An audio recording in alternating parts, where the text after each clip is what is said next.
TV स्टुडिओमधील दिवे झळाळत होते आणि प्रेक्षकांच्या नजरा समोर बसलेल्या एका तेजस्वी तरुण उद्योजकीवर खिळल्या होत्या. निवेदिकाने विचारले, आर्या, आज तुझी कंपनी 100 कोटीची उलाढाल करते. या यशाचं गुपित नक्की काय आहे? आर्याने स्मित हास्य केले आणि म्हणाली, या यशाचा पाया माझ्या पालकांनी मी 2 वर्षाची असतानाच रचला होता. बालपण आणि बचतीची शिस्त मला मिळाली होती. आर्या अवघ्या 2 वर्षाची असताना तिच्या आईवडिलांनी तिला एक महत्त्वाची सवय लावली.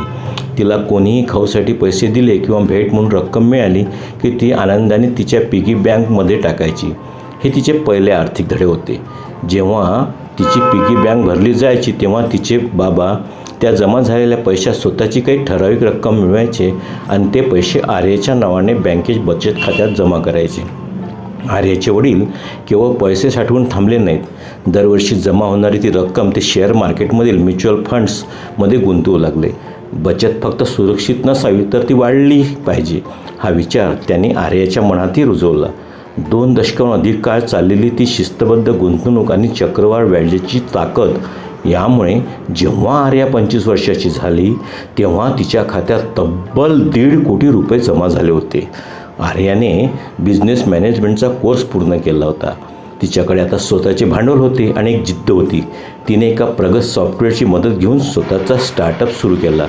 ज्या गुंतवणुकीची बीजे तिच्या पालकांनी एका छोट्या नाण्याने पेरली होती, आज त्याचे रूपांतर एका मोठ्या साम्राज्यात झाले होते. आज आर्याची कंपनी 100 कोटीचा टप्पा ओलांडून पुढे जात आहे.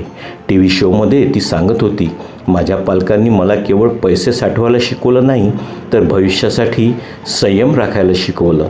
तो बचतीचा पहिला रुपया आज हा यशाचा आधार आहे. हे ऐकताच संपूर्ण स्टुडिओ टाळ्यांच्या कडकडाटाने दुमदुमून गेला. प्रेक्षकांनी उभे राहून आर्याच्या जिद्दीला आणि तिच्या पालकांच्या दूरदृष्टीला मानवंदना दिली. व्हिडिओ आवडल्यास लाईक, सबस्क्राईब व शेअर जरूर करा. धन्यवाद.